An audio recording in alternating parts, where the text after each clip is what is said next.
Día de las Madres, llévate el iPhone 17, un iPad y una Apple Watch Series 11, todo por nuestra cuenta. Chevy Silverado. Y tecnología en Now la we que just need you puedes to put your confiar. camera on.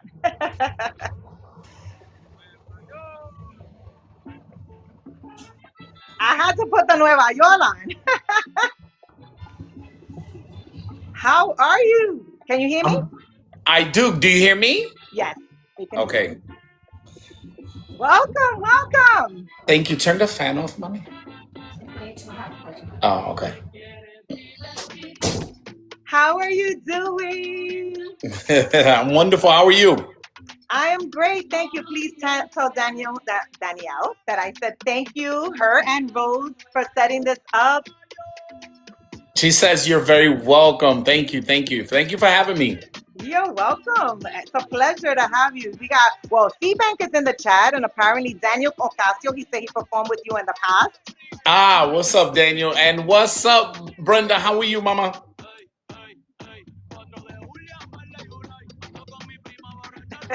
Yes, Boogie Down in the house, of course.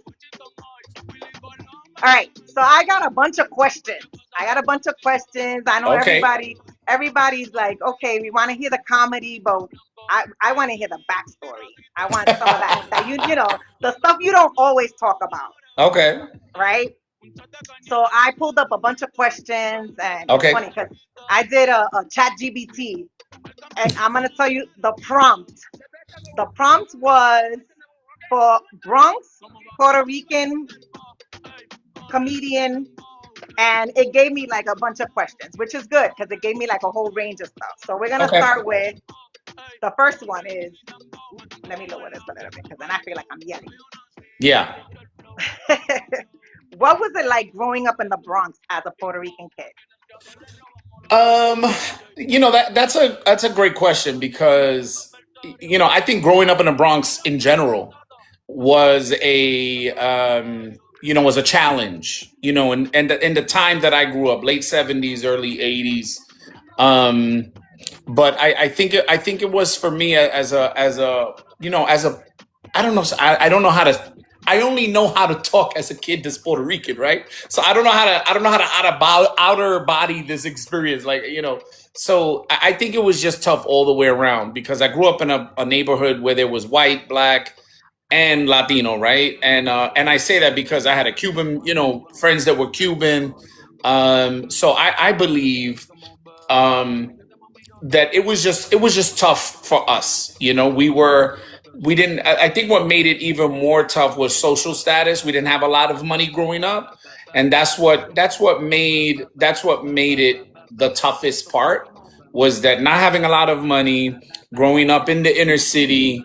There were just challenges coming from all over the place. So we had to overcome a hell of a lot to get to where we wanted to go.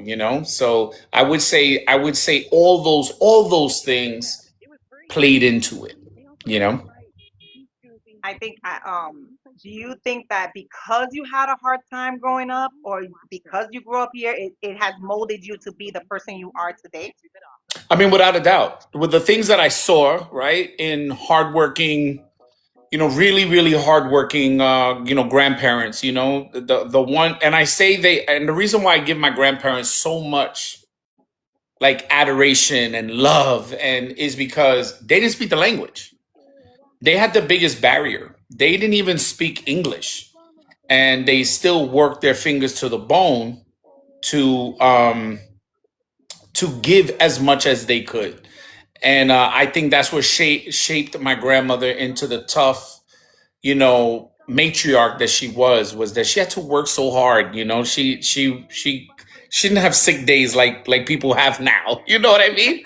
And all that, all that stuff. She worked in a factory, very little time off, a lot of work, a lot of travel, no car, all those things, shaped her. And then by connection, right? It shaped me because I had to witness that. And the reason why I say that molded me the most is because it's the reason why I work so hard at everything that I do. Whether it's in my relationship with my woman or you know, whether I'm doing comedy or whatever, I'm obsessed with making sure that I'm working the hardest so that the product is the best that I can give. No matter what thing that I'm giving myself to, you know, like I said, my relationships, whatever it is, I'm always trying to work really hard to be smart about what I'm doing.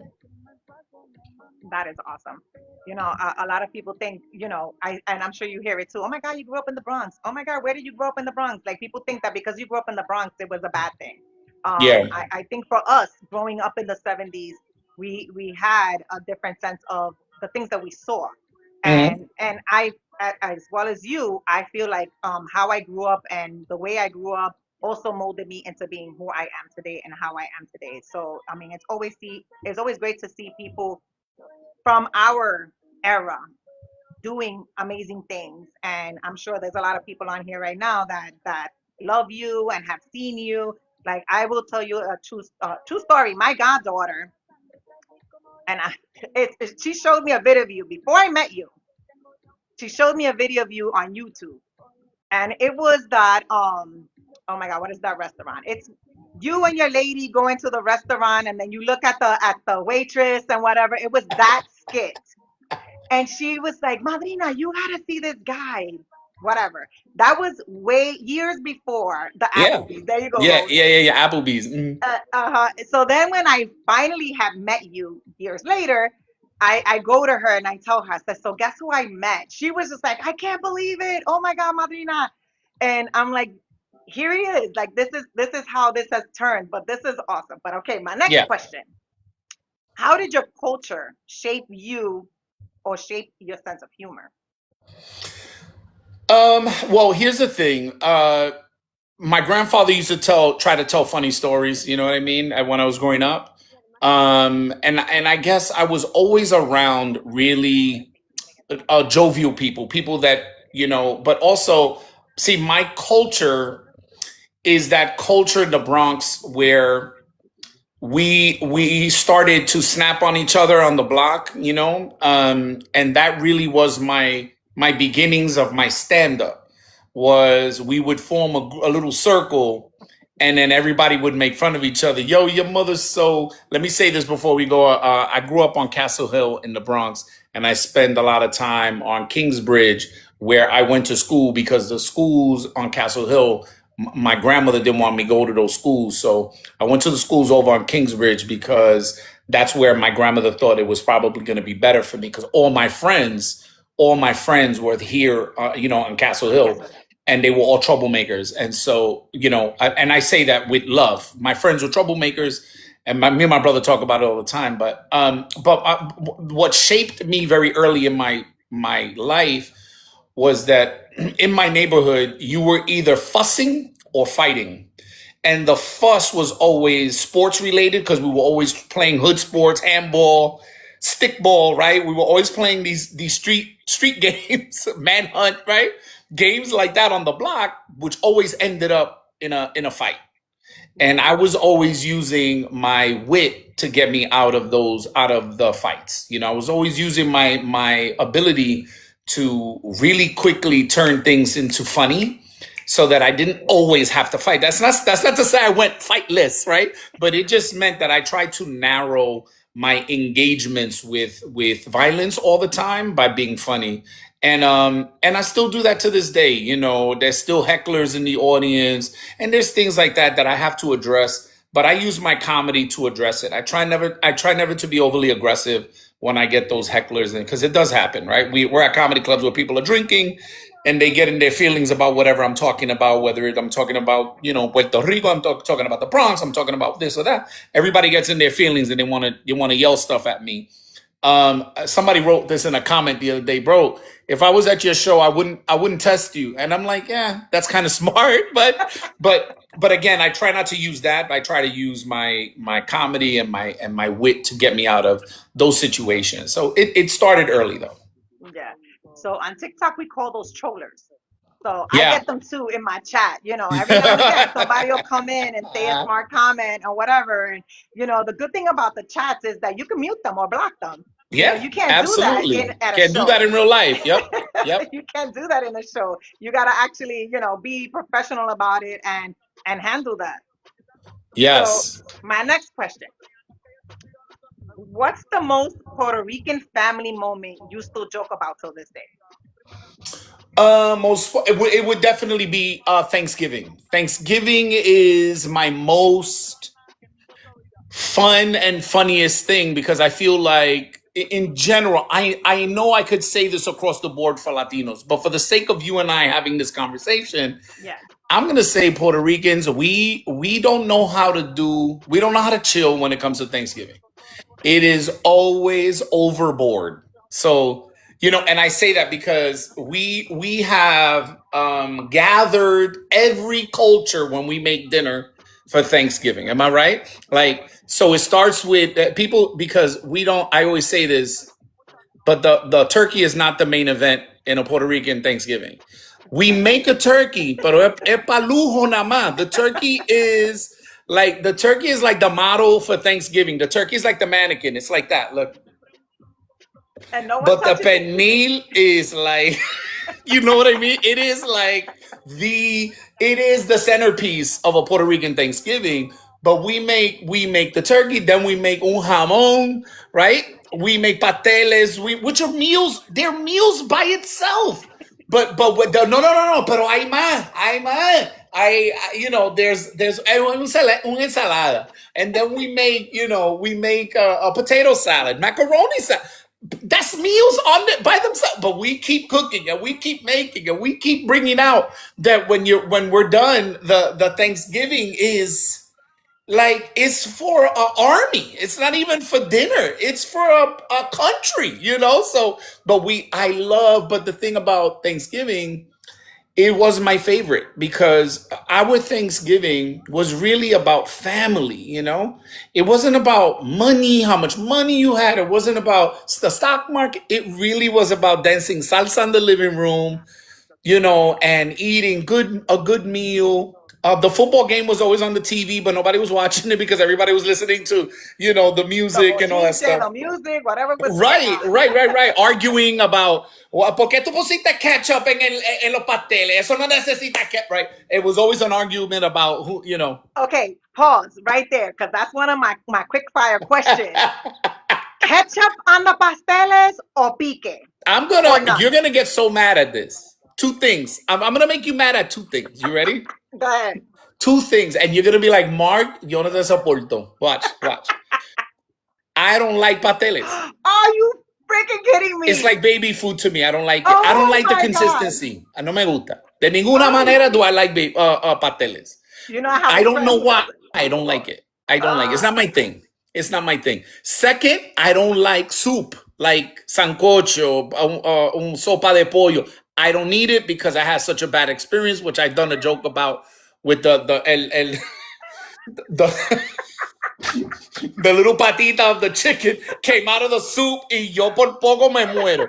I almost died when that foot, when I had the cuchara with the foot, mira, yo hice así, mira. Never again. And Danielle's family laughs at me because we have a cousin that loves making soups, like all kinds of soups.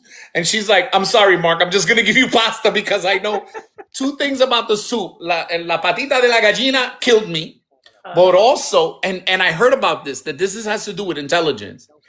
Slurping of soup makes me want to grab your face." And push it into this noise. Ay, me muero. You know that there's a name for that. Yes. There's a name for that. Yeah. It annoys the shit out of me. Listen to me. When I go to like an Asian restaurant, Chinese restaurant, y ellos están mira, I want to kill everybody. There's never been a todo el mundo.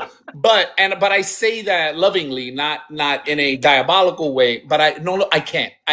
Noise. Sometimes I think I want to murder somebody. No. But we got to be careful on these platforms. Oh, that's right. Yeah, it's just a thing in me. It's like scratching a chalkboard. I don't like soup. So when I get sick and everybody's like, "Ay, you need a chicken soup," I'm like, Mira, since I'm a kid, ever since that soup, una trauma conmigo, una trauma tremendo, okay?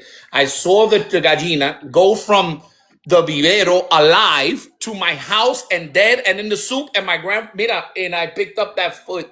Ay, So ay. I'll tell you one. I Go agree with ahead. you on the sopa de pollo because my mom used to force us to go with her to the vivero.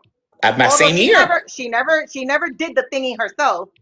They would do it, but you know that there's a window that you can see. You can watch. Yes. So when I saw her pick the one she wanted, and then Yes. they bring it to her in the little baggie, I'm like, oh heck no, we're not having that. Mm-mm. So I will not eat a sopa. I'd rather let me get the processed chicken from the nevera, whatever, from the supermarket. I Mira, will yo not me eat un ensalada, chicken salad. Deja eso. Ya. Ya, vamos a dejar de hablar de esto because I'm getting flashbacks. She's gonna have nightmares. She's gonna have So nightmares. there's the answer to that question. I'm neither ketchup nor without because yo no como pastelín. But la mujer Okay. mía le gusta and she likes hers without ketchup. So Oh, without ketchup. Danielle, her Cuban side, she likes all that. So mira, que se lo come ella. I'll leave me alone. Okay, what is something, and then this is probably the last Bronx question. What is Okay. something about the Bronx that people outside of New York don't understand? People don't understand that. I want to say this about all my New Yorkers, the Bronx in particular. That's where I'm from, but all my New York people that we are. To me, we are an incredible force of. We have taken the word hustle to another level. My Bronx, my Brooklyn, my Queens, my Staten Island, Manhattan, and everybody knows where they come from. You know, guys that I look up to, Luis Guzman, and and other characters that I've Luis Jimenez, who have put me on his show when I was just starting, comedy, when he used to do the shows at Caroline's on Broadway, when La Mega, remember? I've always realized do you know how early they wake up? Do you know what time they go to bed to make something successful? It is sincerely another level. And when you realize that a hustle mentality is really what you need in this lifetime to be successful, to wake up earlier than everybody, go to bed when everyone's asleep, and design and design what is success to you, right? It has nothing to do with money. It has everything to do with where you want to go in your life. Hey, And hey. you know what I mean? And so that to me is the New York, that to me is the New York state of mind. And that's what that term to me comes from. The New York state of mind is the kind of mind that wakes up hustling and goes to bed hustling. And the only reason why I'm good at what I do is because when everybody else is sleeping, I'm writing. I'm working. I'm watching old videos. I'm watching new videos. I'm finding ways to get funnier every single day because I will never think I'm funny enough. And the audience has nothing to do with the audience and everything to do with me. So where I could stop and do the material that I used to do and it'd be funny, that's not a thing for me. I'm already trying to write the next classic joke from Mark Viera. So I just constantly am trying to create it. That is awesome. We have K7 in the chat. Hey, Kay, what's good, baby? Okay, now we get into the comedian side. Yes. When did you realize you could make people laugh professionally? Well, professionally, that was in my 20s. Someone told me when I was 19 that I could be making a lot of money making people laugh. I was working at a gym at the time and on Broadway in the Bronx. And somebody came up to me and was like, "My God, you're hilarious, and you need to be making money and all that." And I didn't understand that you could do that. I didn't get it. I didn't understand that I could write and create. And so it took me about 6 years after that before I started to write comedy, and pursue it on a bigger scale. So it took time. Okay, so was there a specific moment when you thought to yourself, this is what I'm meant to do? Well, I want to say the first time I was on stage, I think that's when I knew that I had something different than everybody else, because I did a showcase with a young talent like me, young comedians. And I had everyone, my first time ever on stage in front of the audience, and everyone was like, and laughing at my stories. That's when I realized, wow, all these other comedians did a good job. You know, they wrote, some of them didn't do well.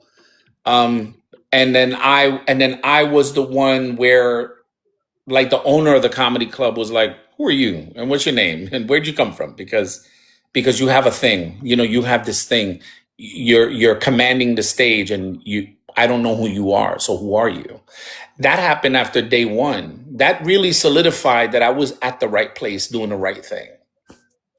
That is awesome. Let's see. Love you, Who were Kate. your who were your comedy inspirations growing up? The biggest one, look, I grew up in front of the television like a lot of us. And so my biggest inspirations that I grew up with that made me laugh when I was home was Jerry Lewis, um, Jackie Gleason, John Ritter, because I got to see them on TV every week. You know, it was an unfair advantage. You know, they were playing the what is it, the reruns of the Honeymooners. They would play Jerry Lewis movies on Sunday. You know, and then lo and behold, this black guy named Eddie Murphy was on Saturday Night Live. I was probably 11 years old or something like that when he was on Saturday Night Live, and then the earth stopped because I was like, holy moly, this dude is hilarious. Like, everything Eddie did was so funny, and it was so different that I loved. I really, really, really did fall in love with comedy through Eddie's. It's the reason why a lot of comedians hold him as like number one. Is it's not because of his funny, it's because he inspired a generation of comedians like me. You know, so there are funny people, and some people might say, nah, yo, Dave Chappelle. Listen, we don't have to argue. Let me say my piece. Yeah. We got to remember, at that time, there just wasn't that kind of funny on television. And he didn't just be funny. Eddie owned his comedy. He owned his voice. And it was so good. And so Eddie was the one that made me want to do that. Later on is when I started doing it. He's the one that made me want to do that, though. That is awesome. What's been your most unforgettable performance?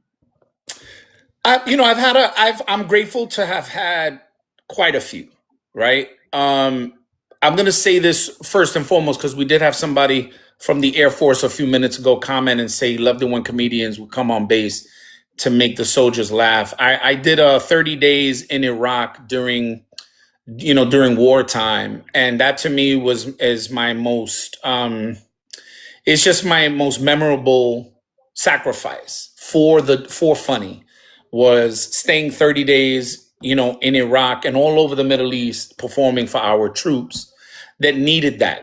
At that time, they really needed some uplifting, and they needed a little taste of home.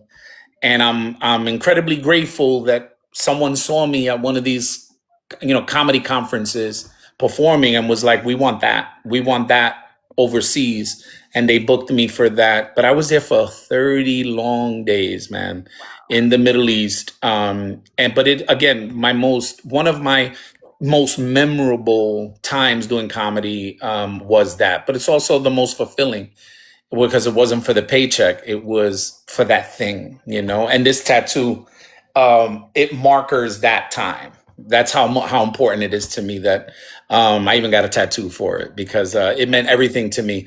But also my performance at Madison Square Garden with Gabriel Iglesias, with Fluffy at the time, historic, you know what I mean? And to walk out at Madison Square Garden and perform comedy in front of an audience that loves comedy was crazy. That's just crazy, So those two things are gonna top. They fight for the one spot. That is good to know.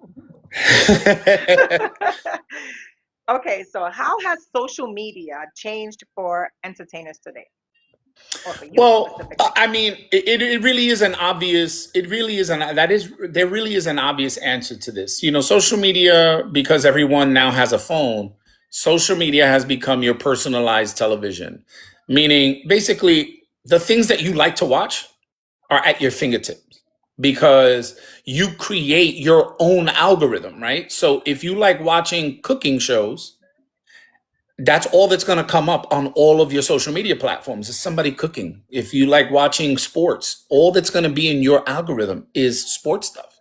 So it's basically tailor-made television, and the comedians and the artists that haven't embraced how social media works for you are the ones that are staying in the old times, waiting to get on the real television when you can actually get on your own TV right here and talk to your audience right from here. And there are a lot of someone just asked about Drewski and the social media personalities, and to them I say I'm happy for you. You found your lane, you're driving in it, and you're successful at it. Good for you. I just don't know if this requires a lot of talent, because you see what's on social media, a lot of it is talentless. But I'm not the judge nor the jury of any of that. So I speak my heart about it, which is one day somebody's going to ask you about your talent, and I hope you have answers, because doing comedy or acting or singing or performing, whatever level, it's going to require for you to be good at it in real life. And this can be weirdly manipulated to look like you can know what you're doing. So again, I just say, like for me, doing comedy 24, almost 25 years, I've put in that work. And so when I take the stage, all 25 years goes with me. So I have a lot of confidence, whether I'm in the UK, in the Bronx, in Des Moines, Iowa, in Miami, Florida, that I'm gonna rock the house, because I've put 25 years of almost my life on the line for this. So I have a confidence that goes with me on stage when I come out on stage. I can't wait to get there, because I know that I've prepared something very good for you. So that's the difference, and that's a mindset. So I know I asked this, and this was asked in my interview with George Lamont about AI music. So Yeah. is that a thing with AI comedy? It remains to be seen. I haven't seen that totally yet, but I believe that AI is going to have. Listen, the movies that we've seen where robots are police officers and all this stuff. Maybe not in our lifetime, but our kids' lifetime, that might be a thing. That might be a thing. And so when I see that AI is writing movies, and AI is writing music, and AI is doing all kind of things, it remains to be seen. I'm grateful that I'm 53 almost, and that I've been doing this for half my life now, and that and that I've built up a following, that people want to hear my voice, so that I still have a voice. But boy, do I feel like maybe this is a good thing. Maybe once I'm gone, there'll be an AI version of me still doing comedy, right? Hey. I don't know. But I say this is where, when if you look at 30 years from now, right? And you look at where we've come from 30 years behind us, from pay phones and beepers to everyone having a cell. I mean, we've launched, you know what I mean? So I say, look ahead 30 years from now. God only knows. God only knows what this technology is going to do, and where it's going to take us. Yeah, like who knows? I mean, we're still not in flying cars yet, but they're around the corner. But they're somewhere. working on it. They certainly are working on it. We got electric cars. So we're there. We're going there. Ya mismo.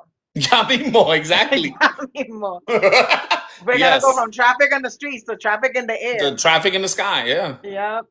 All right, hold on. Let me see. Okay. Let's see.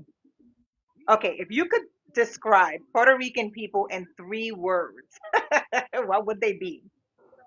Easy. Crazy, loud, and loving. That's my family, all in 3 words, man. Crazy, because you never know what family member va a salir con un story that, tú sabes lo que pasó con este y el otro, loud is because, man, when we get together, everybody's trying to, top the other How about the simultaneous conversations going on conversations happen. where It you can drives you jump from one crazy. side? But we know, but you and Yes. I know who's talking about what, and we jump in and out like double dutch, I've and seen then, people go like, how do you do that, Easy? yeah, yeah. And then loving is like, I don't know what I would do without the love of my grandparents and their sacrifice.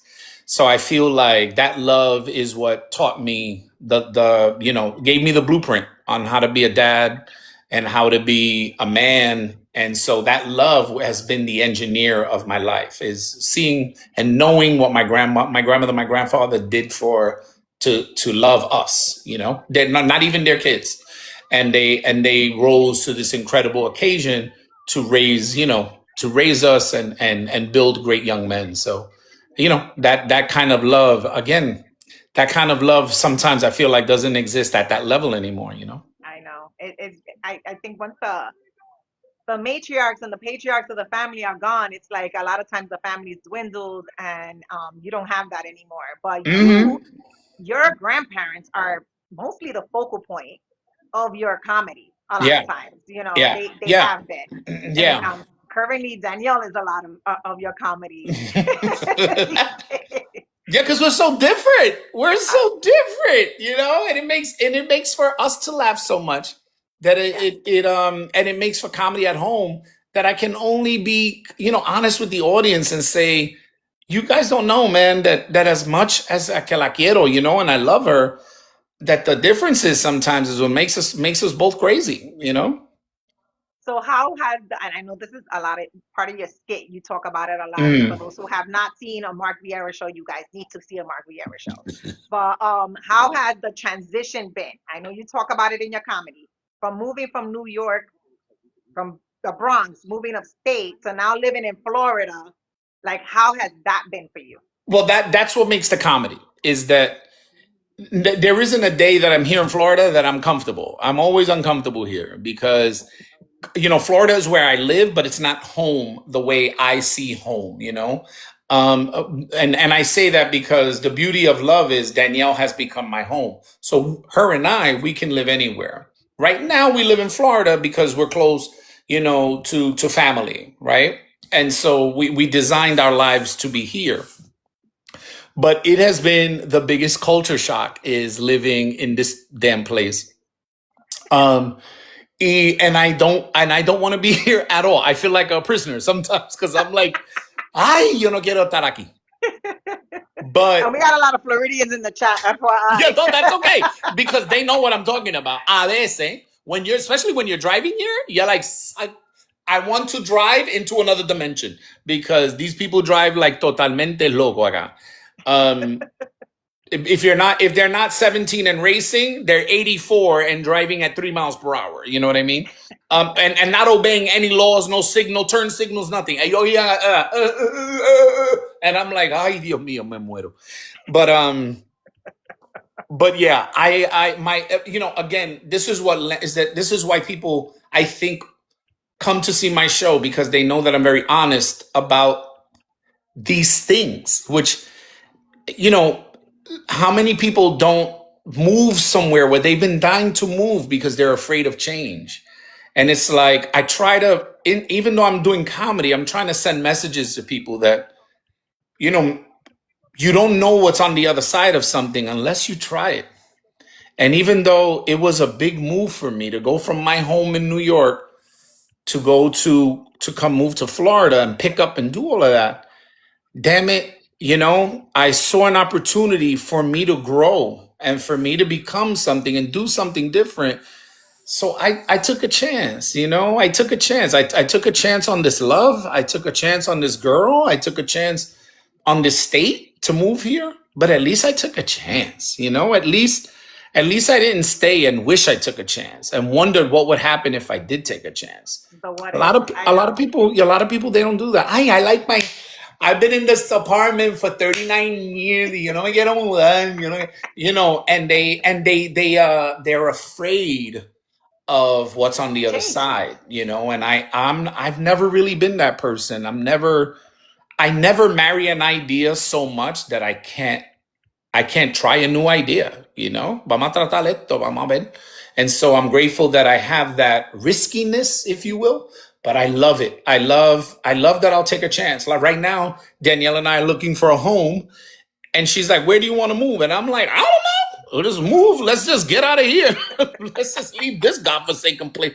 But the truth is, we talk about California, we talk about North Carolina, we talk about Seattle, we talk about a bunch of different places to move because I'm down for anything. You know, I'm down for anything. So yeah. But it also, like I said, I think what I love to bring the audience is the authenticity behind, all right, it's different. Okay, it's not New York, but let's get past that. Can we talk? Can we, you know, can we move past that and start being adults and saying, yeah, but maybe in the beginning it was hard, but now I love my life here with my woman. I love what we do here, you know?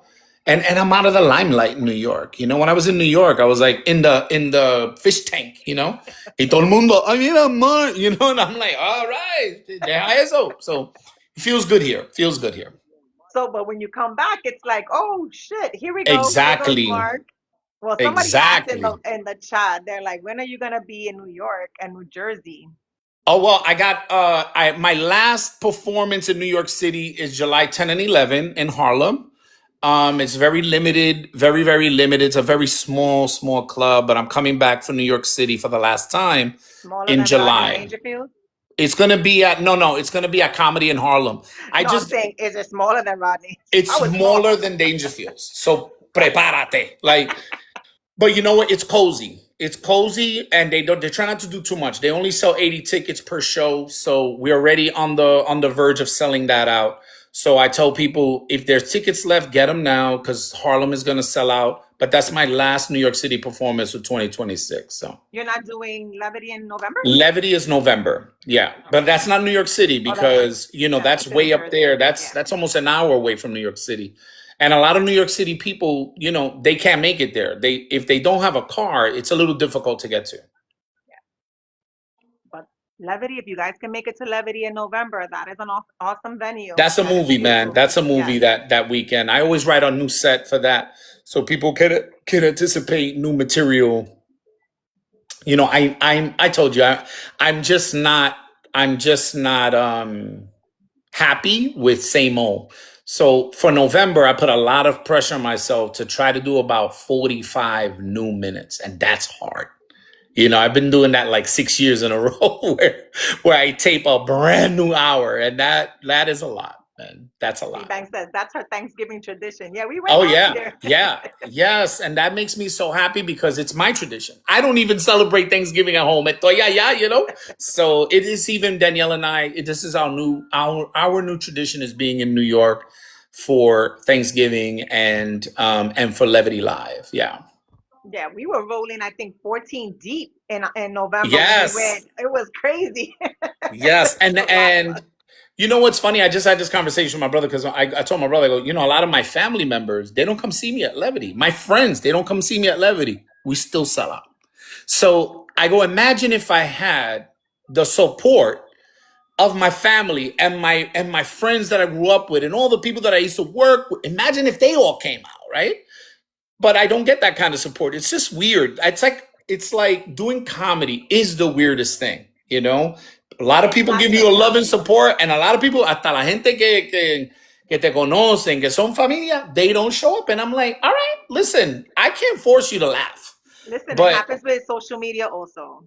I've been yes, it's doing like, TikTok for over a year. I've been going live for over a year.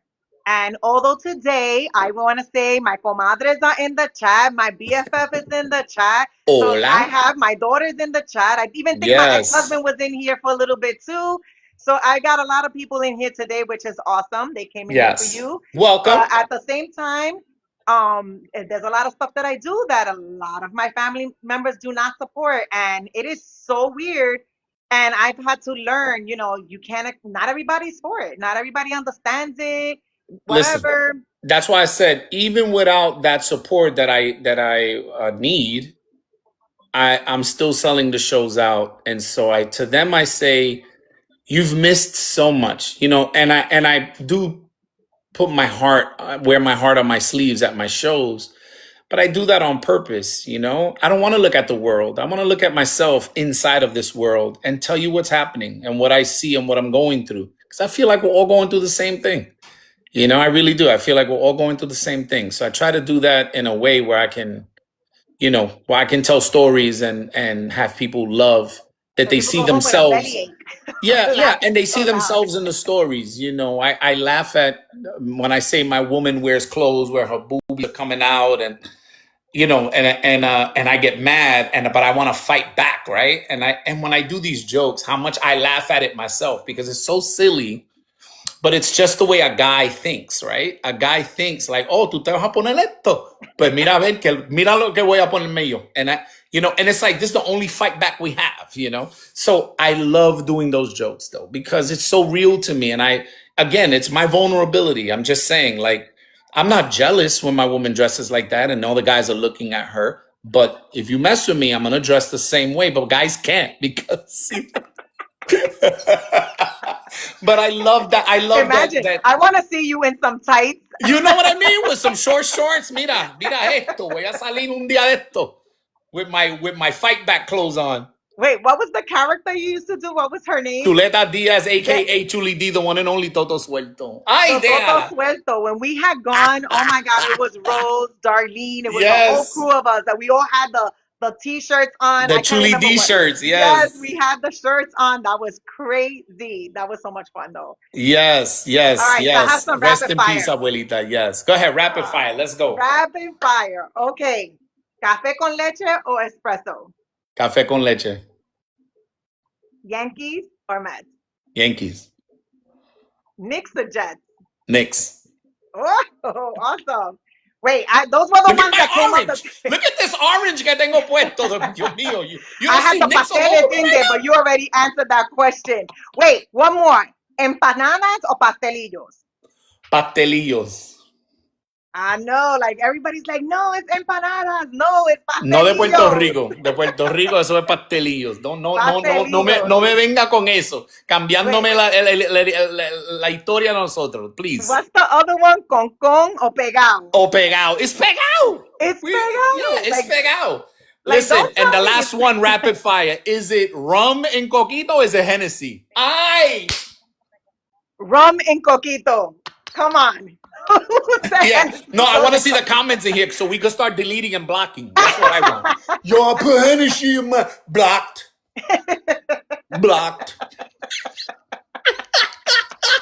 Y tú estás blocked también. Right? Oh Lord, yes. Oh my God, I know. I hear so many things. I did that one time. I did a chat, and it was on that, the this or that, like what do you have or whatever. And it was so much fun because hearing the people say whatever the stuff was, especially when you're Puerto Rican, when Yeah. or Latino, period, because everyone has their own thing, Yeah. and everyone, like the pegado and cocón, that's like always the argument, like here and there, the pastel, Yeah. ketchup or no ketchup, like, no, you can't do that. Like, I'm Yeah. not a ketchup person, not on pasteles. Definitely not. I have one for you. I What's have one that? for you. Tostones or maduro? I like them both, but I prefer maduros.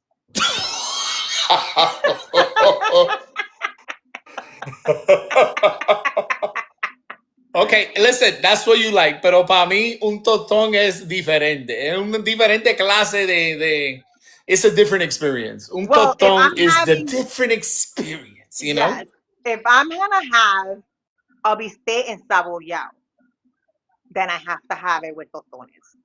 It's just something about that dish. Yeah. But if it's anything else, it's maduros for me. Yeah. See, I feel like maduros for me is specific to arroz con gandules.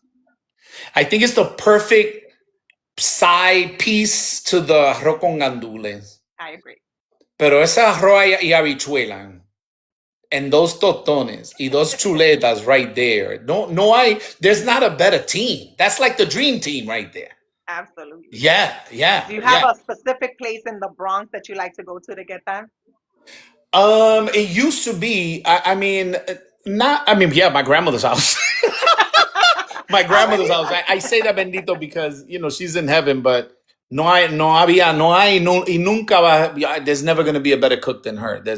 She is my Gordon Ramsay. She no matter what she made, except for meatloaf, she was horrible. But everything, pero el jodido meatloaf ese, lo que quería. But everything that she cooked was, it was so good. Everything that she made. Some people I never really loved arroz con pollo. The pollo made in the rice, but I loved hers. It was so good. So yeah, no, in New York, if I go to eat Puerto Rican food or Spanish food, I used to go to a place called Brisas del Caribe on Castle Hill because I used to do a comedy show right down the street. So Brisas was my spot, man. Big up to the Los Dominicano ahí, 'cause they had it going on there, bro. They never missed. Ellos nunca fallaron la comida ahí. So I used to love, love, love Brisas del Caribe. But that was a love of how close it was to home. It was just right there, So yeah. Those conveniences, like for me, and Yeah. it's funny. Although you don't like soup, whenever I feel sick, I will reach out to Havana's for the asopao de camarón. That Oh shit my is God. Well, I'm gonna tell you what I love the most at Havana's. Still to this day, I don't even know if they still make it, the pastelón de carne. yeah. If they still make that, un día de esto voy para allá para comer eso. That, first of all, I had never had that in my life. Never in my life have I ever eaten that. No one has ever made that. First time I ever eaten that and fell in love was at Havana's.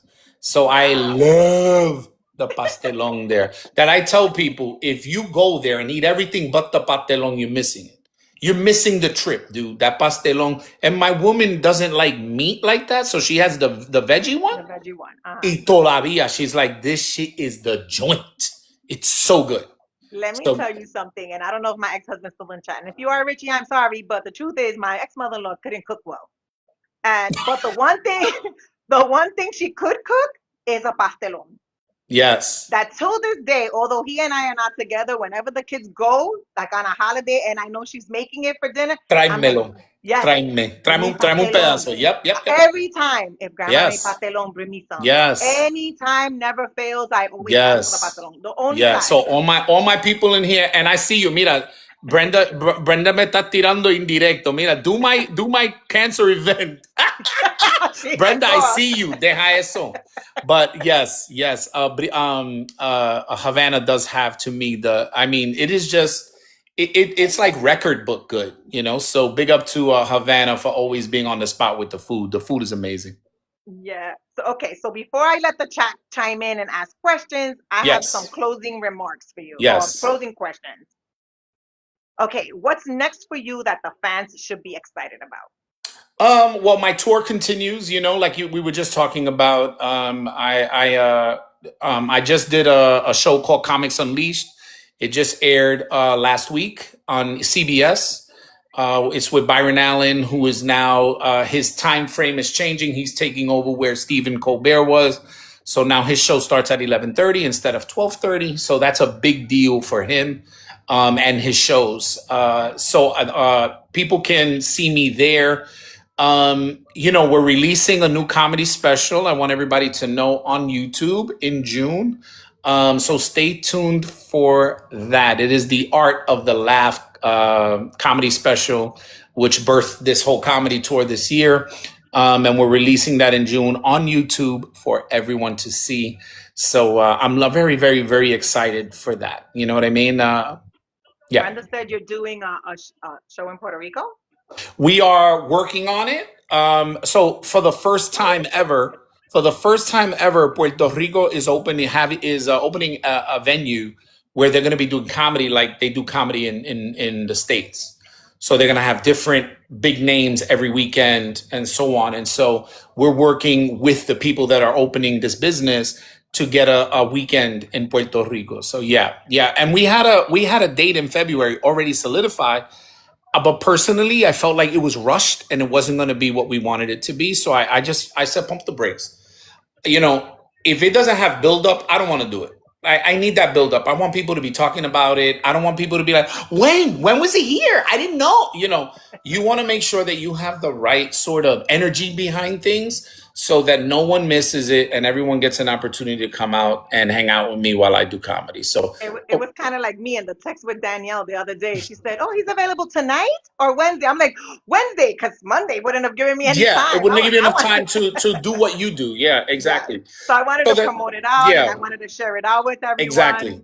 But Yeah, Cynthia made a good point on here. So you're gonna be on the Dream Girl Cynthia Freestyle Cruise next January. yes, January of 2027, we already signed, sealed, and delivered to be a part of what is already a great event. My job is to make a great event even greater by adding comedy to it that I do, my brand of things. And so I look so forward to it. I think I mean, we see them here from Cynthia to C-Bank to George to Kay. They know how much I love them and how much again how they've led me, right? I can't say I've led them because they were in the 80s on radio and they were killing it. And so anytime I'm around them, I feel like I have an opportunity to get better. I have an opportunity to raise my game. And so that's what I anticipate. January 2027 is people are going to see something again that they've never seen before because they've seen Mark Viera, but I'm always present to know that that audience is going to deserve their own time and their own Is stuff. this your first cruise with them? With the freestyle, yes. So I'm so excited. I hear it's amazing. So It's a show. Let me tell you, yeah, it's a movie. yes, This last one, I can't imagine what 2027 is gonna be like. exactly. But Well, 2026 was off the hook. all I can say is, well, if I got something to say about it, it's going to be one for the record books because I'm not going there to play around. Obviously, I think Cynthia is one of those people that, and this is what I love about her. Both my woman and I, we really adore Cynthia because what I love is when people give me the keys to the car and say, "I trust you to get me home." And I think the way that Cynthia has done this with me is she's like, I know what I'm booking when I book Mark, and I'm just going to let him get there and do his thing. So with that said, I feel bad for the people that are going to be there. I feel bad for you already because hey, my intentions are always que te mea, that you throw up, that you choke a little bit, that you have a headache. Después, that's my intention.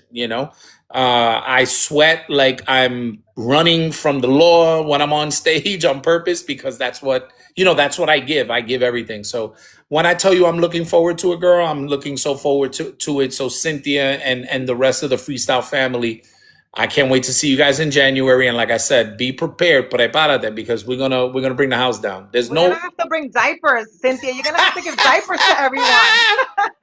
Yep, you're gonna have mira panty liner. Ay, Dios mío, ponlo because you never know. No, I'm kidding. In the goodie bags. This year In she the gets goodie goodie bags, bags. yeah, Put yeah. them in Toma there. panty This is liner, for the Mark comedy Viera show. show Wednesday. Yeah. Yes, Maury, depends. Everyone's gonna need them. Let's do it. But girl, don't play. We at that age where we don't. She said that will be given at check-in. There you go. You get your wristband and a You got a thing of wristband Depends. and a panty liner. Mira, y los hombres también because you nasty. Cynthia, we love you so much. We love you, girl. Yes, we do. I've been lucky to have, and let me tell you something that and Cynthia knows this. I said this to everyone, and I said it to her recently. I had her on here a couple of weeks ago. Cynthia is the one that helped me get this started Okay. with the whole interviewing people. Yeah. And it was a fluke thing that has taken off, and I can't count the amount of times people ask me, when is your next interview? Who are you interviewing again? And this was a part of a conversation with Rose the other day. And I was saying to her, my goal for this year is to try to get everyone that's going to be on the cruise next year.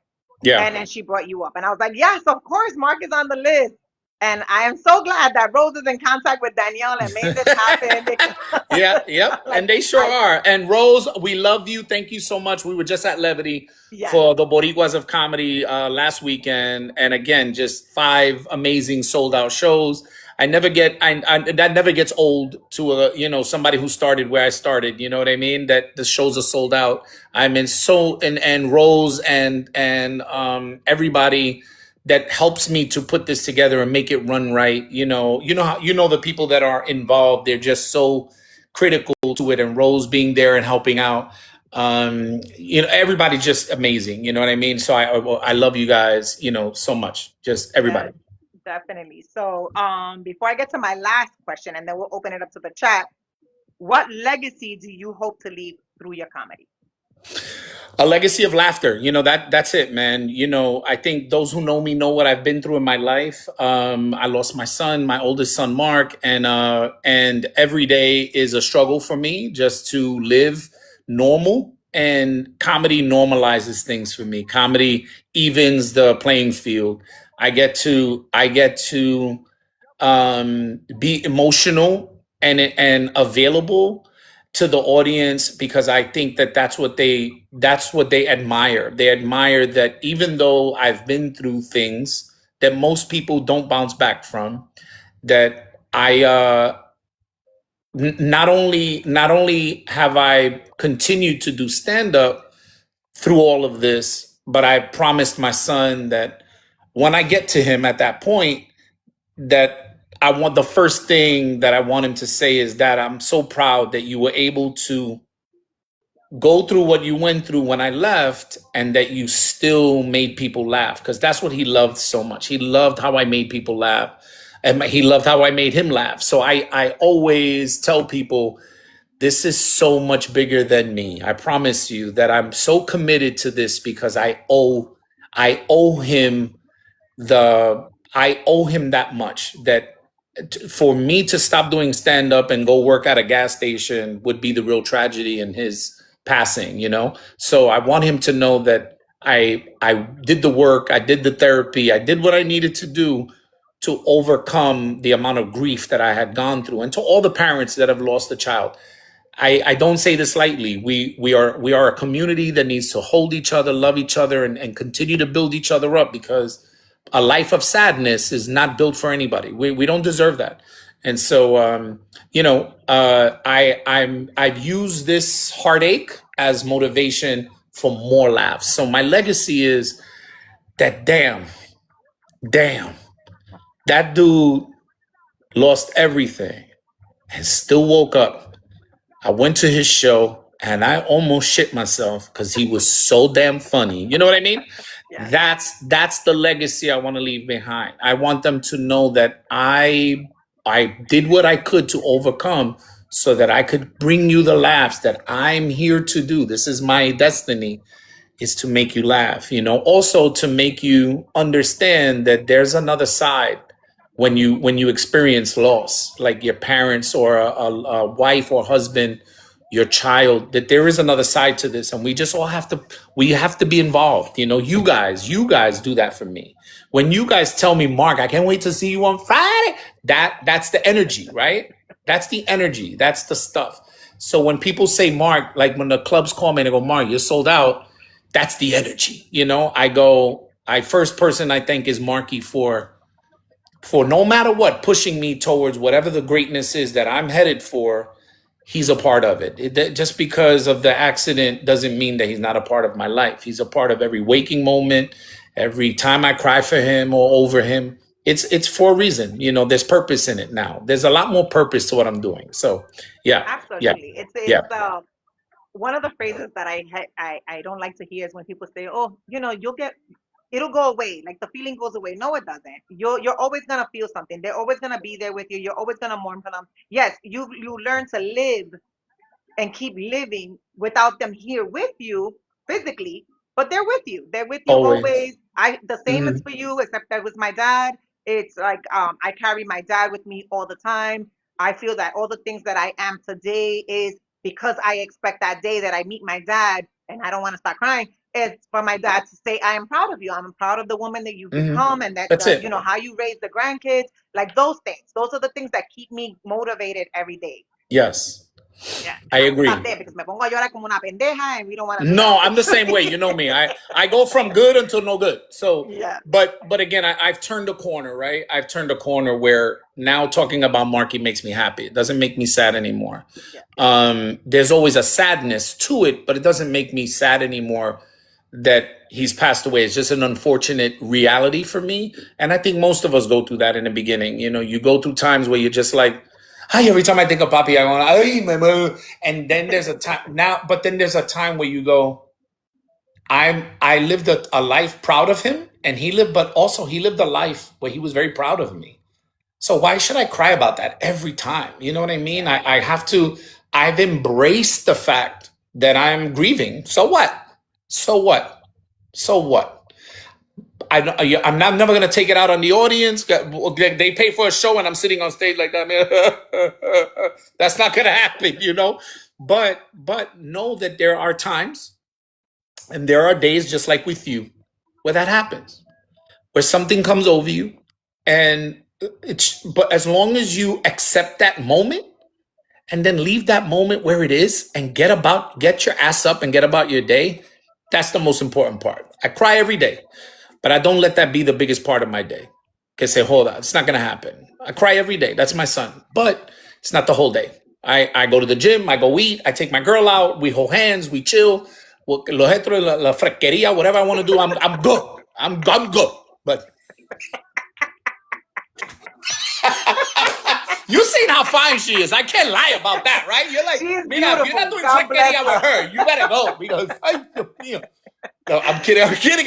No. God bless her. She is beautiful. No, I listen, mean, she could get it. She could get it. No, hold on. She could get it.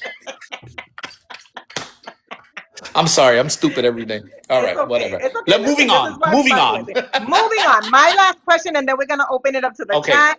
Is where can everyone find you? I know you're on TikTok. Yes. The easiest place to find me, especially now that I'm releasing my new comedy specials on YouTube, is markviera.com. That is my website, markviera.com. That's why I tell people go buy tickets from, because weirdly, now when you go to buy tickets to my shows, they're scalping my tickets at these crazy prices. So, and I don't want people that work hard to spend extra. I already am grateful that you're willing to spend $30, $40 on my ticket. That's where I want you. So markviera.com is the home for Mark Viera. It's where you can get tickets. You can see some of my other specials. You can book me through my website. You know, all that stuff is at markviera.com, including links to all my social media. So if you're following me on one, but you don't follow me on the other, you can just click on the little widget and you can get right to my other social media platforms right from there. And I hope that if you're watching me, please go to YouTube and subscribe and see, because we are releasing the new comedy special, self-released, produced, edited, everything Mark Viera. We're doing that in June. So tan seguro de yo on my thank you, Rose. My papi would be proud. Yes. Well, all right, Yes. guys. So now we're gonna open it up to you guys. If you guys have any questions for Mark that you guys want to ask, feel free. You can ask away. Hi, Brenda. Brenda's hilarious. I'm gonna go to your website to book you. She's not letting go. Hi, Brenda. You're not gonna let it go. I swear. You are hilarious. She's like, no, you need to do your comedy show. You know? Brenda is hilarious. With Big Joe and Numb Life. Oh, And New Life. Yeah, Big Joe's my dude, man. I have to call Joe. You're right. I have to call Joe. He did call me. Jersey, Vanilla Sky. Jersey is... Oh, I wish Daniel... Baby girl, are you here? Can you come here, baby? Now I'm going to bring her in since she has all the answers. Plus, I want everybody to see... I want everybody to see how fine she is. That they could be like, yo, Mom, you're right. Your girl could get it. Come over here. Welcome in, everyone. Hello. Thank you guys Come for the over live. here. Thank you for the time. Sit here. You don't have to be on camera, but sit here. I'm sitting right here. No, can you... When are we going to be in New Jersey, Mami? Oh, I thought you did your own. I thought you know what's going on, babe. It's September 24, 25, 26. September 24, 25, and 26. Oh, but I do my Mira own la- stuff. Okay. I didn't say do my own stuff. I'm kidding. You're the boss. I'm Everybody kidding. knows you're the I'm boss. kidding. Come sit here. Okay. September. Sit here. You're not going to be on camera. There we go. Okay. All right. Although everybody wants to see you, mira, in the blanket. Ay, ay. Está embrujado en una sábana, mira. But no, I was telling everyone that Yeah. you could get it, that you're fine, that you could get it. Oh, babe. You don't know what that means because you don't talk Bronx, but I You don't don't. talk Bronx. I don't. she's Danielle, from you are California. She beautiful, don't even talk with Bronx. the blanket on. Let Right. everyone see So your when I face. Oh, my favorite girls online. yeah, Cynthia's Yes, on, Cynthia's Brenda's on, but Brenda's like, I want to book you for my breast cancer show, and I'm like, she goes, I'm gonna email you, and I'm like, why? Just talk to the boss. She's right here. Oh, you didn't say where? Where? In Jersey. Oh, we're gonna be at the Stress Factory in New Brunswick, New Jersey, September 25 and 20, 24, 25, 26, 24. She knows all. I don't know. She's weird. She remembers all the dates and everything. And I'm like, I don't know when I'm going to be in Jersey. Next week. I don't know. I Whenever. remember because I do all your contracts. That's why. There you go. La Boss jefa. lady. That's La why. Boss jefa. lady. Mira la jefa. Siempre. Oregano oil. It Listen. works. It works. The I'm oregano serious. oil. I have it in the cabinet right now. Oregano oil works if you have a stomach ache and you want it to get worse. And that's when it really works. No. Some No, it's G's a in the thing. chat. Yeah. Daniel said it's kind of small. I'll be there. Okay. Okay, Daniel, Mine I'll is see you 65. definitely. The Stress Factory it's you know what it is? Comedy is built for intimacy. So I don't say small, I say intimate. Similar to like comedy in Harlem. It's not a big venue, but comedy is really funny when it's intimate like that. You know, when the venue is a little on the more compact size. It's kind of built for comedy. If you in there singing all loud, that should be you give you a headache. But comedy is like good in a small venue. Brenda's like, I got bumped out. Yeah, when you tapping a lot, it takes you into somebody else's life. You got to be careful. Yeah. You'll be in Brenda está somebody else's tocando. life. Ya está tocando, Brenda. Chill, bro. Anyone else has any questions for Mark? Because we've had him for an hour. An hour already. Mira, I'm hungry. Y tiene hambre.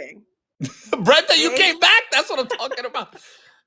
What's White up, shirt. Tata? Oh, Tata, that's definitely a Bronx name right there. Tata. Mira, Tita, Tata. But it says Tata and it says it's Victor. Uh-oh. Tata's Victor on here. Oh. It's Victor. Yo, what up, Victor? Okay, but like that doesn't even sound like the nickname to the name. I don't know how these names come about. Brenda's like, can I have Danielle's number?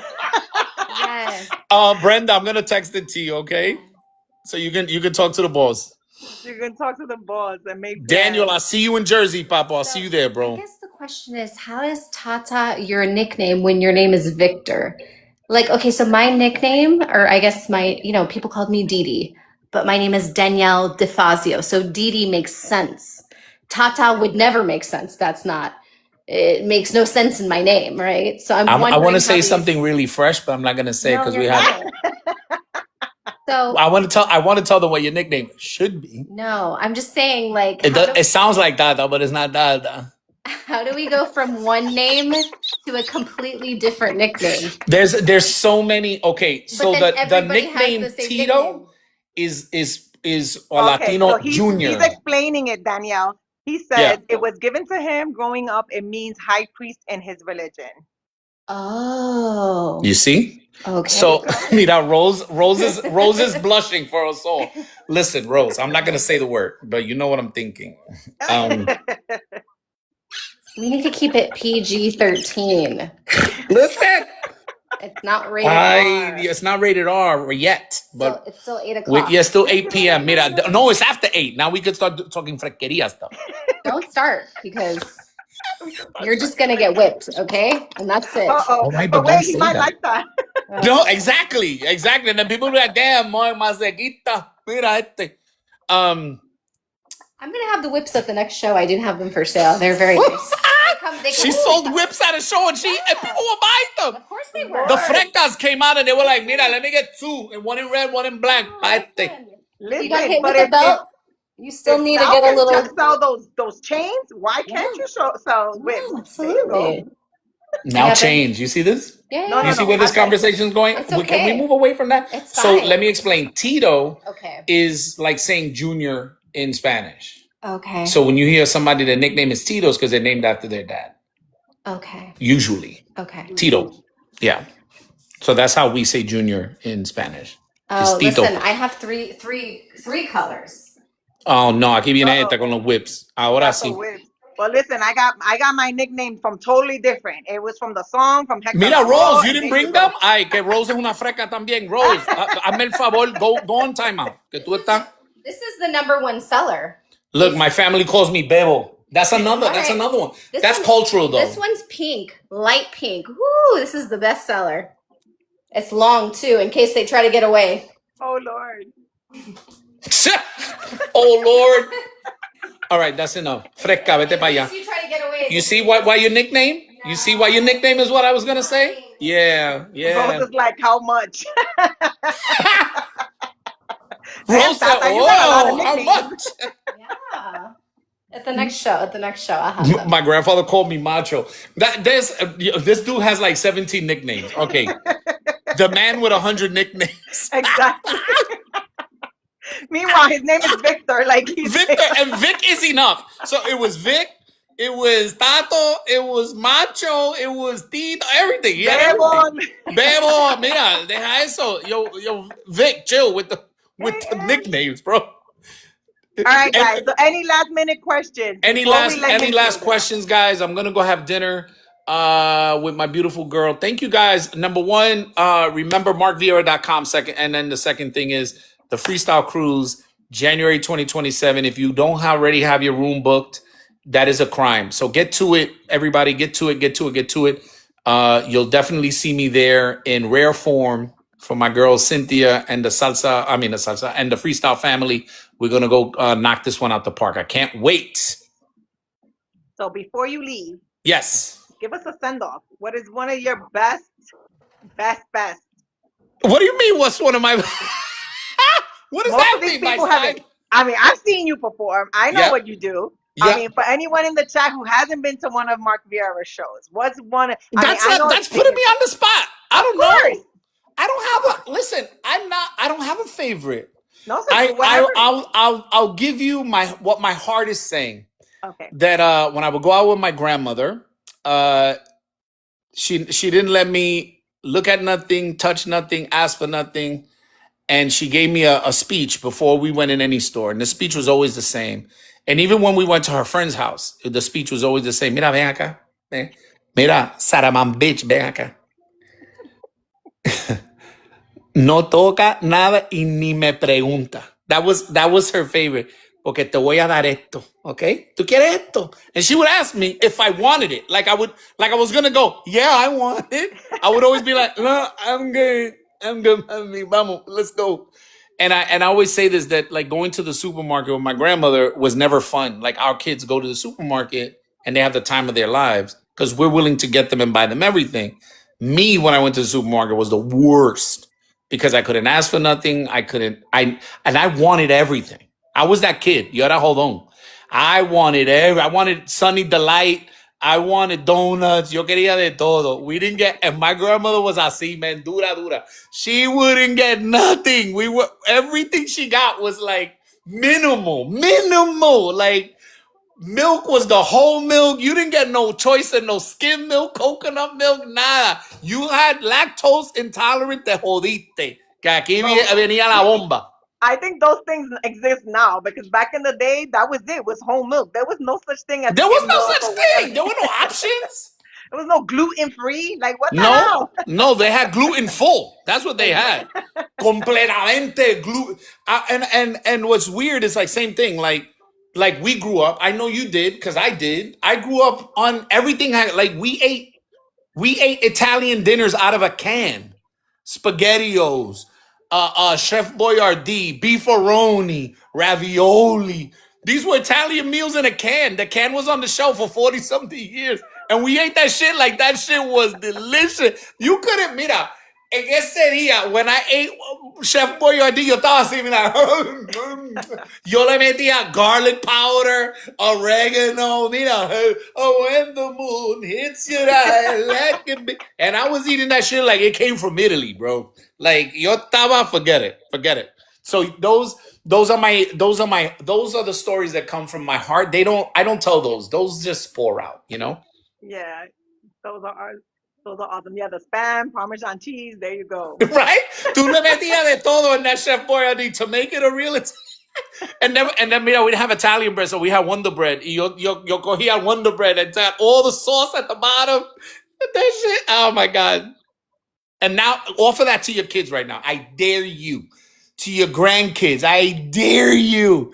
They'll be like this. Ew. I don't eat that. Get out of here. Get it away from me. It's disgusting. It's in a can. I don't eat that. Yeah. Queen Tina wants to know when are you coming to Orlando? Orlando is December. That one I know. I think December 18, 19, I'll be at the Orlando Funny Bone that entire weekend. So make sure you get your tickets early because those shows are going to sell out. There you go. All right, guys. Hi, Karen.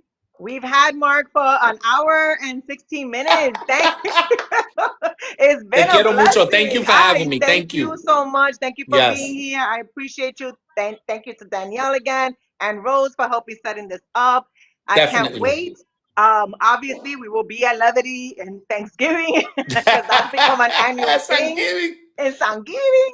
And Yes. we can't wait to see you on the cruise. That's gonna be a blast. I cannot wait. Absolutely. Yes, Rose. Te quiero mucho. You know that, Rose. You and Darlene are my two favorite girls. Always there to help, always there to look out. So I love you and appreciate you. Thank you so much. And I'll see you guys soon. You know that. Comedy in Harlem, July 10 and 11. Let's go. New York City. Vámonos para allá. All right, guys. Well, thank you all for being here. Thank you, Mark, so Bye-bye. much. Take care, y'all. Enjoy